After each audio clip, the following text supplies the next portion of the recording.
QuickBooks Pro Desktop 2021 Tax Line Mapping, Map Unassigned Accounts in Tax Software. Let's get into it with Intuit's QuickBooks Pro Desktop 2021.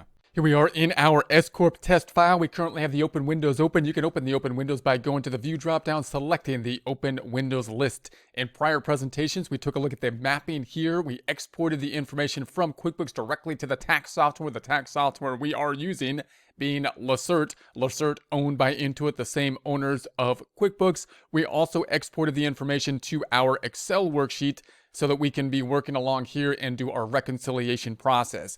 We're now going to look at the tax software and look at those items that didn't map over completely to the tax return to see if we can manually assign the mapping, and then check out the QuickBooks program to see if they have been assigned properly in the chart of accounts. So we're going to go over to the trial balance tab now. This is the tab that shows the mapping that came in from QuickBooks directly. I'm going to go to the tax line mapping. This is the area that maps it over onto the line items in the tax return. Now we see some of these items didn't line up, and that's why they're going to be red here. Now some of them we would expect that to be the case. For example, the accumulated depreciation, we actually unassigned that one on purpose because we didn't want it to overwrite something. So now I'd go back here and just kind of clean this up and see if we can do anything about the tax within QuickBooks as well, to see if we can do this better for next time, so we can adjust these as we go. So in this one, it's not being assigned, so it's a telephone expense. Should be fairly straightforward, you would think. So we're going to go in here and say, okay, is there a telephone expense that we can assign this item to? So I'm going to scroll down here. We're looking for telephone expense, and so here's the one, so we want it going there. So if I click on it, it then assigns to 2,500. I'm going to say good, that looks good, and so I'm going to say close, and that one has now been populated. Now as we do this, we might go to QuickBooks and say, okay, let's do my chart of accounts in QuickBooks, list chart of accounts, and why didn't the telephone expense map over? If I right click on this chart of accounts for the telephone and say edit, I can double check the tax mapping. It looks like it's correct over here, so it looks like it's correct on the QuickBooks side. It just didn't quite map over for some reason. And so we're going to go back over and say supplies, same thing happened. That one you would think would be a fairly straightforward if we're mapping it to an expense account, which I believe we are. So I'm going to say, okay, let's take a look at the supplies items. So here we have supplies here. I'm going to say okay, and that's just an ordinary expense. You can see up top I'm in the ordinary expense section. If it's somewhere more unusual or some other location, I can go into the drop-down screen here, or I can hit the checkbox to see more screens that I can then input. This is basically an input screen or a quick input screen that gives me this kind of side-by-side scenario. So I'm then going to say, okay, that looks good. Let's close that one out. And we assign that, and if I go to QuickBooks, that was office supplies. Just double check that over here. I'm going to check that account, edit it, and just see, is that going to a tax line item like it should?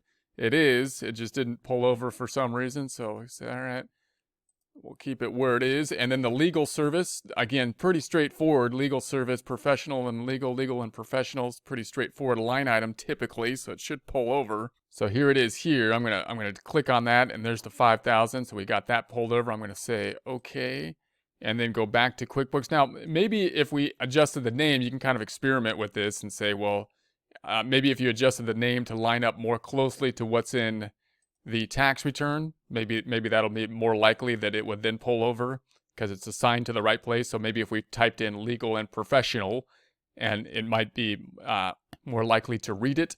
Although the mapping is going to the right place, so I don't think you should need to do that. And then I'm going to go back over and say, all right, that one is done. Then we have the depreciation up top. We don't want to map that one because, again, I want it to be taking the depreciation from the system. So I'm not actually, I want that to be unmapped. In other words, the distribution, so we had no distributions, so we got the retained earnings. So retained earnings you would think would be going to the balance sheet.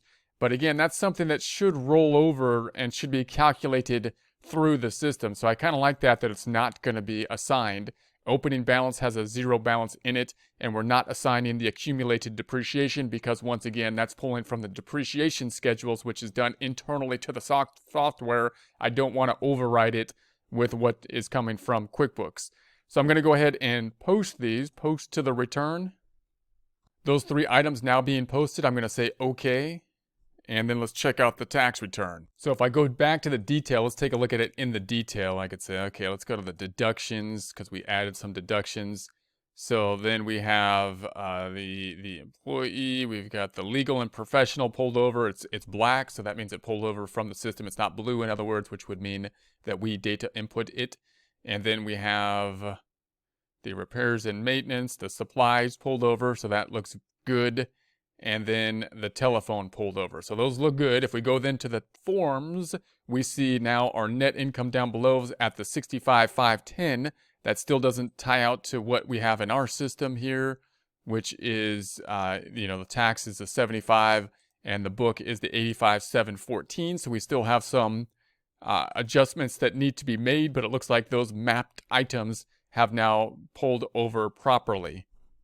So we'll continue on with some of our adjustments in the following and future presentations.